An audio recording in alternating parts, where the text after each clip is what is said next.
A short ringing of a bell broke the morning silence, and a thin strip of light slid across the copyist's table, where lay a simple thing that had already caused the walls of cities to crack. A letter.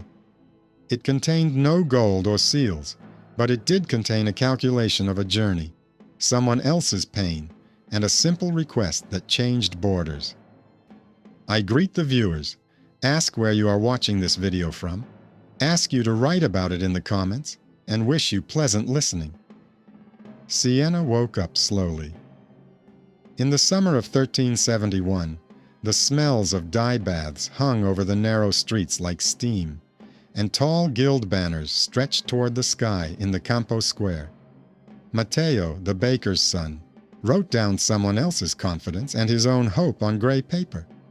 He was taught to arrange letters in neat rows, but he was not taught that lines can lead people far away, to places where black hats decide destinies. The pen in his hand sometimes trembled when he caught a change in meaning, and then he would hold his breath and carefully repeat the last words on a blank page so that the tone would be the same until the end. He was paid for his accuracy, but he was paid little. But at the end of each week, he saw that it was not money that was brought to their house, but flour. The neighbors knew that this was the case and silently looked away. Life seemed petty and understandable until Lucretia came along. She was known as the dyer's daughter, who helped her mother wash clothes in the river. She always disappeared to the copyist's workshop on the pretext of running errands. But she didn't look at the ink. She looked at the order of thoughts. Sometimes she corrected mistakes in the shopkeeper's list of goods, and he grumbled, although he later used her calculations. When Lucretia first placed her hand on the edge of Matteo's table and quietly remarked that the word about returning to Rome lacked one clarification to make the letter sound more decisive, he was surprised. She explained that the meaning could be strengthened by first showing concern for the cities, and only then asking for a decision. She had no teacher, no right to participate in affairs, but she had a clear mind. She often repeated that the order of words was the order of the streets, and if they were mixed up, there would be a stampede. From that day on, Matteo began to show her his drafts. He pretended to be interested only in his handwriting, but in fact, he was listening to her reasoning. Lucretia was considered simple, but she was already what she would later become. A person who knew how to combine other people's motives so that they went together rather than clashed. The letters to Matteo's house were brought by Brother Tommaso, a short monk from a neighboring monastery. He was underestimated in the city. He was considered slow and clumsy because he always stumbled over the first threshold. He never argued when asked to leave and always left. But he was as precise as the shadow from the tower in the square. If you made him come at the appointed hour, he would be there a moment before the bell rang. Tommaso said that in distant lands, ropes were stretched between cities, and on these ropes sat foreign hands, ready to cut them if the letter went astray. Matteo listened and thought these were fairy tales, until one evening he saw two mercenaries at the gate, looking too closely at the monk's bag. They left, but their eyes lingered. The letters were dictated by a woman whom many called a saint. She wrote not with her hand, but with her voice, because her hand was tired from praying and helping the sick, but her voice remained clear. She said that the world could be ruled not by the sword, but by the word. She said that the Pope must return to Rome, because cities without a master begin to quarrel like brothers who have been deprived of their father. She said that war can be stopped if people are given a common purpose, not a common fear. Those who heard her either laughed or stopped sleeping. The letters were for those who stopped sleeping. One day, a stranger entered the workshop. He looked like a simple pilgrim. His cloak was dusty, his boots were worn, and he carried a stick in his hand. He asked if he could leave a donation for candles, and placed a heavy purse on the edge of the table. The coins clinked loudly. Matteo looked up and realized that there was too much silver in the purse for a simple pilgrim.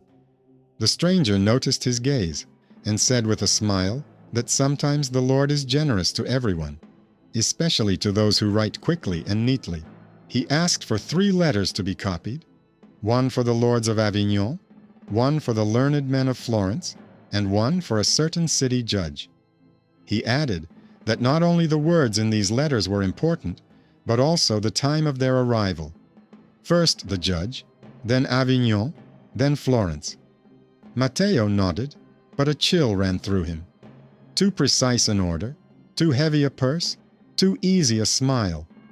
Lucrezia, coming in a little later, immediately noticed that the stranger was averting his eyes from the ink. She remembered the shape of his nails, cut short, like those of someone accustomed to accounts and quills, but not to the road. She quietly told Matteo that the pilgrim's hands were not from a stick, but from feathers. That was enough to change everything. An unexpected benefactor had appeared, but he was clearly not just a benefactor. The hint was there, but so far none of the characters could know how it would turn out. From that day on, the streets became more crowded. Rumors spread. They said that the Pope was wavering and listening to insistent voices. They said that merchants were pushing for war because war feeds caravans. They said that in the city, the judge was holding secret talks in his chambers with those who came without insignia. Matteo remembered that many years ago, a tall man in a dark cloak often came to their house and brought bread. His mother would smile and say that he was an old friend who helped without saying a word. He would leave late and leave behind the scent of fine wine. When Matteo grew up, these memories merged into a vague line. He never asked who it was. Now, when they brought him a letter for the judge, he asked Tommaso who the judge was. Tommaso replied that the judge's name was Marco, that he was a harsh but fair man, and that he had a weakness for musical evenings where the music was played quietly and for a long time. Matteo felt a jolt of memory. In their old house in those years, quiet music was indeed often heard. He pushed the thought away, but it remained close by. Meanwhile, Lucretia brought not only advice, but also food to Matteo's house. She told her mother that one extra bowl of soup wouldn't ruin anyone. Her mother believed her. In the city, it was not customary to talk openly about who was helping whom. People were as shy about good deeds as they were about bad ones. But it was these invisible threads that held the streets together. The first clear blow came with a package. In the year 1373, a boy from the Dyers' Guild made his way to the workshop and handed Matteo a bundle marked with a tiny fish-like symbol. He said it was an order for the monastery and ran away without looking back. Matteo felt that the paper inside the bundle was strangely elastic. He unwrapped the cloth and saw a small wooden case, very neat and smooth, as if it had not been made for rough hands. He opened the lid and saw that there was a blank sheet of paper inside, but underneath it was a thin metal rod, firmly attached. Lucrezia, who was standing nearby, noticed a gap between the sheets, as if someone had hidden a second skin under the first. She carefully pried the edge with her fingernail and pulled out a thin, flaming spike, soaked in something that smelled bitter. Brother Tommaso looked inside and turned pale. He said he had seen such things with mercenaries. If you pulled the string, powder would flare up inside, and a wave of fire would spread along the edge of the table. An ordinary parcel from the shop had turned into a threat. At that very moment, the genre shifted. The city suddenly seemed cramped, not because of the people, but because of someone else's will. An everyday thriller cut through the calm fabric. They didn't make a fuss. Tommaso said it was a trap for whoever opened the package in the monastery, where the paper was dry and there were many letters in the room. He said they needed to find out who had put the fish mark on it. Lucrezia remembered that such a mark was put on barrels of paint for a special customer.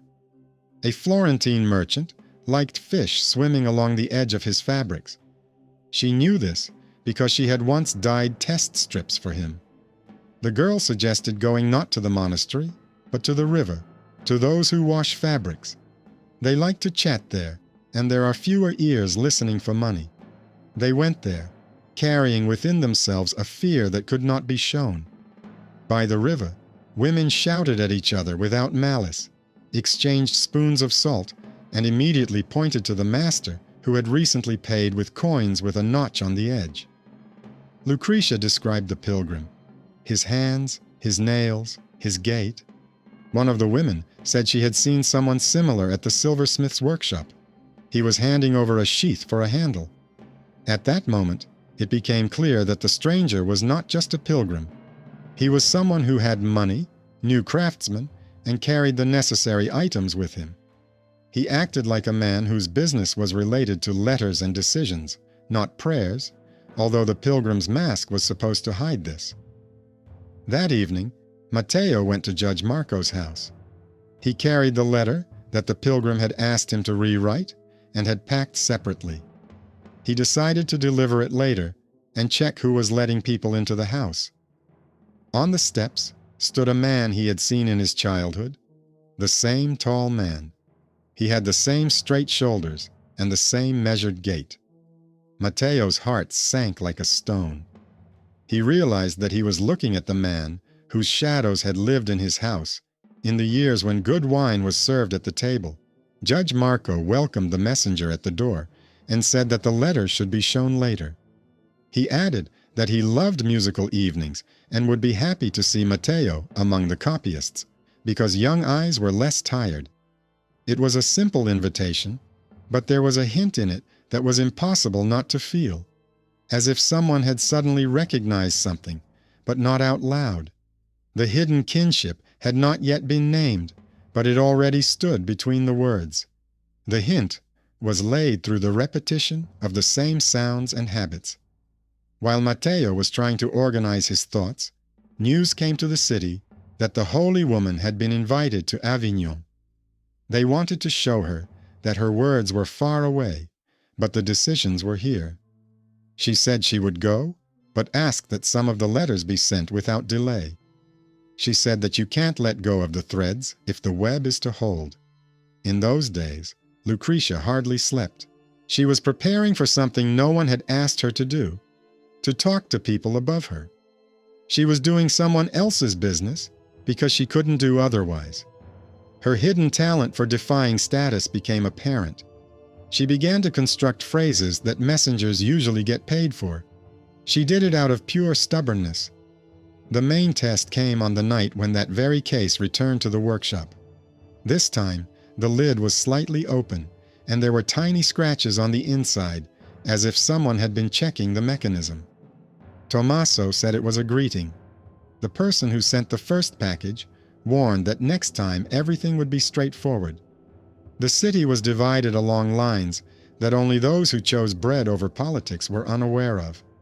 Now there was no choice. The hero's foundations were shaking, but unexpected help came from where no one expected it. A convoy from Florence stopped in the square. It was led by the same pilgrim. He took off his cloak, revealing a sturdy doublet without any insignia. He asked to meet with those who copied letters for the saint. He spoke calmly, as if everything had already been decided. In the narrow room of the workshop, where the walls listened better than people, he took another purse out of his bag and said that he could pay off the debts of several families if the letters went as he saw fit. He explained that he wanted to speed up the journey to Rome and bypass those who fed off the delay. He assured them that his help was as pure as water.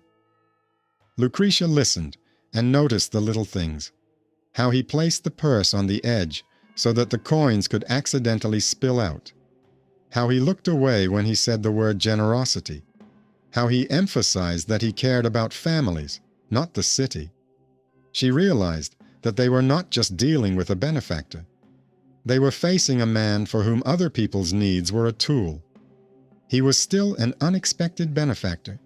He brought resources and influenced the course of events with a single decision, and it was difficult to refuse. But Lucretia suggested that Matteo not take all the coins at once. She said they should only take enough for candles and a pen, and the rest later, if the letters arrived. It was a compromise that concealed an attempt to preserve their freedom. Meanwhile, Tommaso continued to be a shadow. He was still unnoticed in the square. He continued to stumble and continued to arrive before the bell rang.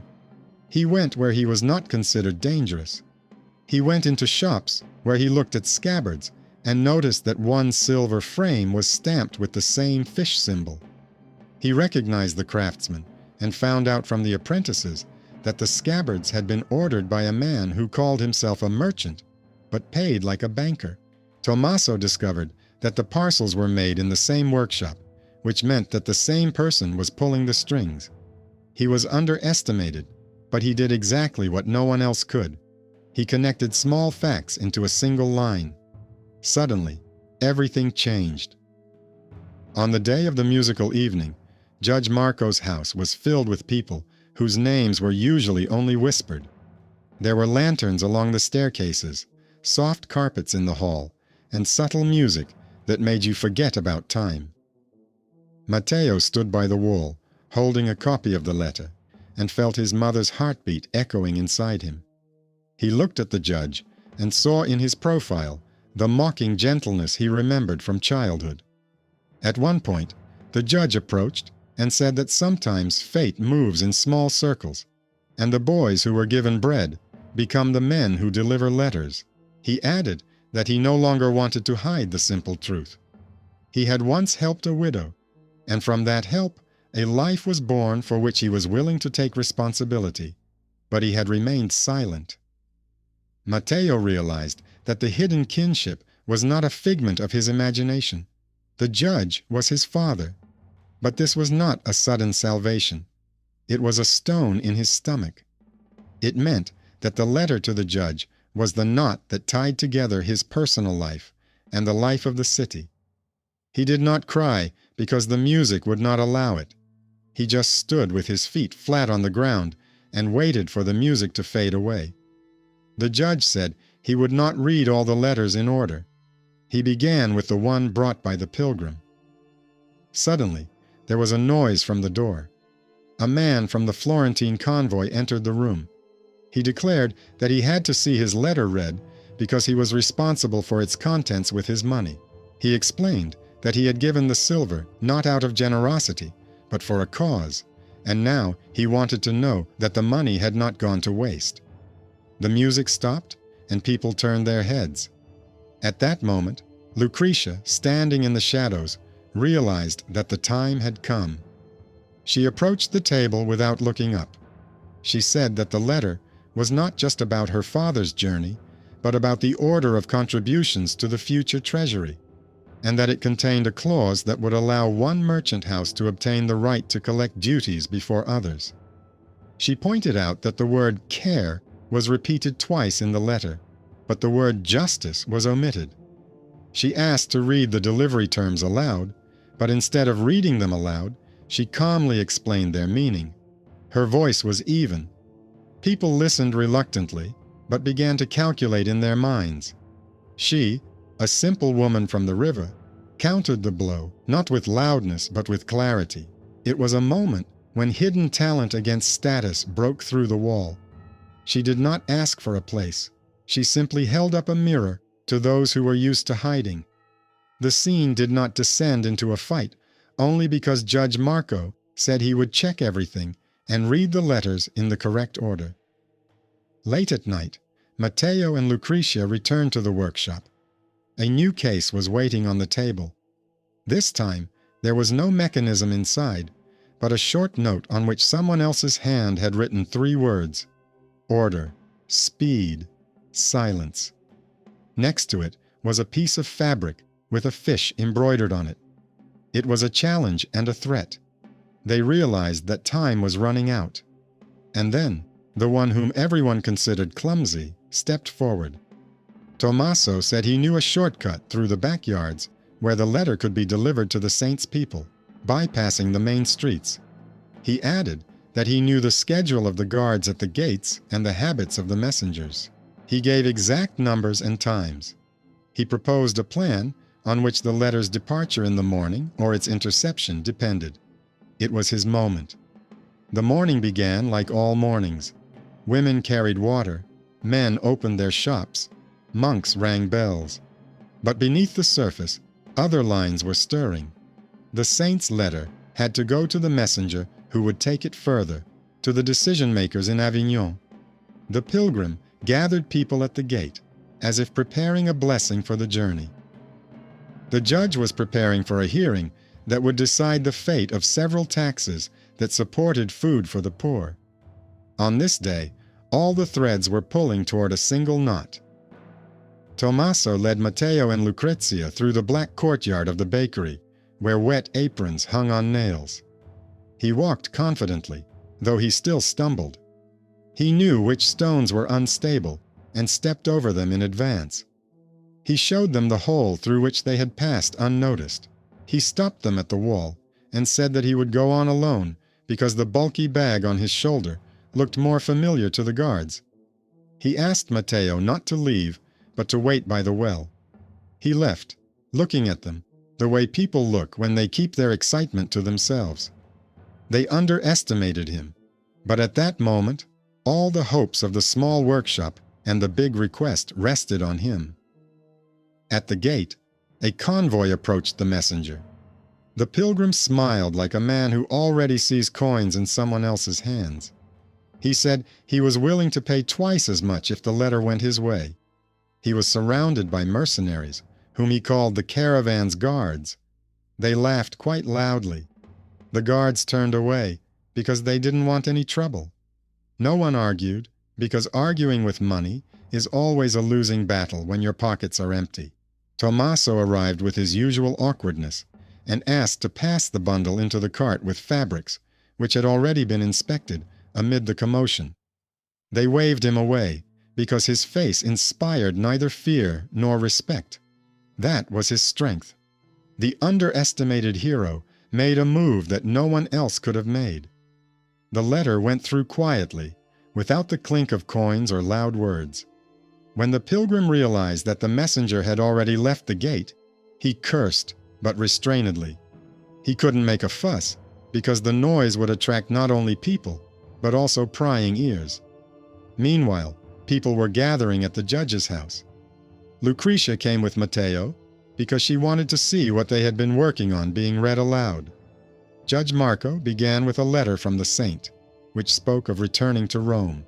The letter did not contain lofty words, but simple logic. If the shepherd is far away, the pasture will be disputed. If the shepherd is close, the dispute will remain, but there will be someone to resolve it. It was said that cities tire of foreign hands, and Rome tires of emptiness. The judge read slowly, like a man checking every nail in a bridge. He said that the arguments were clear, and that the city should support them openly. He acknowledged that letters were not magic or a sword, but they showed the way forward. He proposed a decision to monitor taxes so that they did not end up in the wrong pockets, and to appoint copyists responsible for copies of decrees so that there would be no ambiguity. It was more than agreement. It was an attempt to change the city's habits. Just as everyone was about to agree, the door opened and a pilgrim entered the hall. His boots were dusty, but his cloak was clean and spotless. He said that the saint's letter had already gone astray, and added that the judge's people were to blame. He accused them of disturbing the peace. He spoke of good intentions and of hungry children being fed by merchants. He tried to use generosity as an excuse. Lucretia looked at his fingers and saw him clutching the edge of the table, as if ready to throw something heavy. She understood that this man was not just about money. He harbored the resentment of those who were used to making decisions in the shadows, and did not like it when the shadows were dispelled. The judge asked what house stood behind this man. The pilgrim hesitated, then named a surname that was feared in the city. It was a house that lent money even to those who were worthless, but then took back more than it gave. The room grew colder. Everyone had the same thought. If this house was behind the letters, then its people were counting on profiting from the new tax scheme. What Lucretia had said was confirmed. The unexpected benefactor had revealed his true colors. To complete the picture, an elderly woman entered the hall. She did not belong to the nobility. She brought bread in a basket and asked permission to put food in the copyist's room for the third time. She said she wanted to help those who had saved her son from debt. People thought the woman had come to the wrong door, but she approached the judge and called him by the name he was known by in the neighborhood. She said that many years ago, the judge had come to the widow's house and left bread. She said that her boy had grown up and now carried water to the monastery. She thanked him for his old help and for his new caution, thanks to which the package had not blown up the room. She said she had seen Tommaso pull out the metal spike and how his hands had trembled, but he had not let himself fall. The little woman's story cemented what had been invisible. The unsung hero got his place. The hall buzzed, but not with anger. People remembered that their cities were held together by deeds from which no one expected glory. The pilgrim realized he was losing. He tried to regain control by saying he had a letter for the judge with excellent terms. Matteo realized that this was the very letter that had been rewritten for heavy coins. He remembered how the judge's hands had held a bowl of wine in their house when he was a boy, and he realized that now was not the time to stand still. He approached the table and announced that in addition to words of peace, the letter contained a scheme of duties that was beneficial to one house. He said that this was evident from the repetitions, the clever rearrangement of points, and the absence of the word justice. He did not accuse, he stated. The judge agreed to check the letter line by line. This meant that the decision would not be quick, but it would be fair. At that moment, the door opened again. A young man from the Dyers' Guild entered, the same one who had once brought the dangerous case. He was shaking like a leaf. He said that he had carried the packages with the fish mark from the silversmith on the orders of the manager of that very house. He pointed to the pilgrim and said that he had worked for him out of fear because his sister had been threatened with debt. He added that tonight he had seen the design on the scabbard being changed in the silversmith's workshop. The fish had been replaced with a lily, as if they wanted to erase the traces. The confession tore off the last remnants of the mask. The pilgrim was left alone, without a shadow. He still tried to talk about care, but the words lost their meaning. Judge Marco ordered that the confession be handed over to the clerk and that witnesses be found from the workshops. He said that there were cases in the city that could no longer be conducted behind closed doors. He added that from that day on, the clerks would keep a register of gifts from strangers for city decisions. He signed the first page of this register. It was both a defensive and an honest move. He did exactly what the holy woman's logic demanded. He returned responsibility by name. It was not a blow with a sword, but a turning of the table toward the light. Meanwhile, the saint's letter, which Tommaso had sent quietly, was ahead of the news. It was escaping the hands of those who were accustomed to shifting other people's decisions into their own records. It had come to a messenger who knew how to keep his word. He later said that the letter arrived without fanfare, but fell like a light weight on one side of the scales when the scales were almost equal. He added that this small weight held the large stone in place. In Avignon in those days, there was much debate, looking at maps, listening to people dressed in silk and ordinary people, and then deciding. The letter from Siena was placed in a row with other letters, and was not the most important one. But it turned out to be the one that propped up the table on the right side. Shortly after it was sent, movements began that led to the return to Rome. Not immediately, not by miracle, but by a series of small turns. Meanwhile, in Siena, this part of the story came to an end. The pilgrim was not thrown into a pit, but sent to his home under guard to be tried according to the rules. The woman with the bread returned to her business. The young man from the Dyers' Guild paid his debt according to the honest list. The silversmith continued to work. but now he recorded every special mark in a special book, which was checked together with the clerk. Judge Marco recognized Matteo, but not as a duke recognizes a bastard, but as a man recognizes his debt. He did not destroy someone else's life. He simply began to visit without a shadow, paid with flour, not out of pride, but as an ordinary father, and asked Matteo's mother for permission to be there when possible. It was not a miracle. It was a simple choice. He compensated for the past with deeds, not words. Lucretia became what she was in essence, an advisor without a title. She was asked to review letters for consistency of meaning. She was not placed on a high chair, but her words were listened to. She did not marry a rich merchant. She remained to live by the river, where laundry, stones, and water spoke with their simple sounds. But when the city needed to know where the prophet was hidden in the text, she would carefully point to the place, and the dispute would subside. Her face was tired, but calm. Brother Tommaso remained as awkward as ever. He still stumbled over the threshold and arrived at the square a moment before the bell rang. But when, at the Guild Festival, they brought him a simple bowl of wine and placed a notebook next to it, in which he was to write the first lines of the city's gift register, the people who had laughed before lowered their heads. He did not make a speech. He simply wrote down the date in letters, as the monastery rules taught him, the day, month, and year, 1376. He recorded the first 6 gifts with names and amounts. It was a quiet but clear celebration of an underappreciated hero. Matteo continued to rewrite the letters. He began to align the lines even more evenly. Sometimes in the evenings, he would sit opposite the judge and listen to him describe the difficulty of justice. It is always harder than convenience.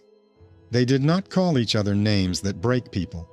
They simply recognized each other as people with a connection. Their hidden kinship became open, but not loud. It did not justify mistakes. It created an obligation to do the right thing going forward. One day, news from the road arrived at Matteo's house. The messenger who had delivered the letter to the saint had returned. He said that in Avignon, they spoke of returning to Rome not as a victory, but as a necessity. He added that there were many voices in this decision, and that Siena's voice was among those who stood by. He said that there, in the stone halls, they saw in the letter not only a request, but a simple list of tasks: to return the court, to fix the taxes, to name the gifts with their own names. He said that the people who heard the holy woman noted that she was not asking for the impossible. She was asking them to take responsibility. Catherine of Siena did not come to them in armor. She did not bring a retinue. She gave them words that made them feel the ground beneath their feet. This proved to be stronger. The finale was not loud. In the evening, the lights came on in Siena. Lucrezia carried water. Tommaso looked at his notebook, and Matteo wrote calm letters at the bottom of the page. They knew that new arguments and new letters lay ahead. But now they had an order in which unexpected twists grew out of hints, not out of emptiness. A hidden kinship explained the old shadows and gave them a strict duty for the future. An unexpected benefactor showed 2 sides, and the city chose the one that did not humiliate. Hidden talent versus status proved that clarity of thought does not require a title. The underappreciated hero received not a wreath, but a legacy that would remain after him. The everyday thriller with the package became not a scary legend, but a lesson. Check labels, record gifts, take the short route if the long one is sold out. In the year 1377, the Pope was indeed moving towards Rome. Not in a single day, not with a single decision, but through a chain of choices. There were no salutes in Siena, no new choirs. People simply noticed that letters were being answered and roads were becoming straighter. This was justice. It did not come by accident, but as a result of the steps taken by people who had neither swords nor banners. They were ordinary people, but they did something extraordinary. They linked words with deeds. A new sheet of paper lay on the copyist's table. It was necessary to express gratitude to those who were not afraid to name the price of care. It was necessary to write about the register of gifts, about the drops of sweat on the guards, about the light marks left by fingernails on the edge of the pilgrim's table, about someone's old guilt and someone's new responsibility.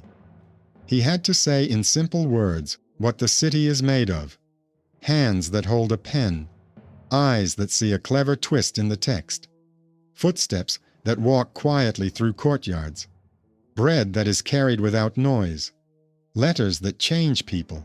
And so it turned out. First, a melodrama about bread, duty, and an old friend. Then a shift toward anxiety with a blank sheet of paper and an iron spike. Then social clarity with open registers and named names.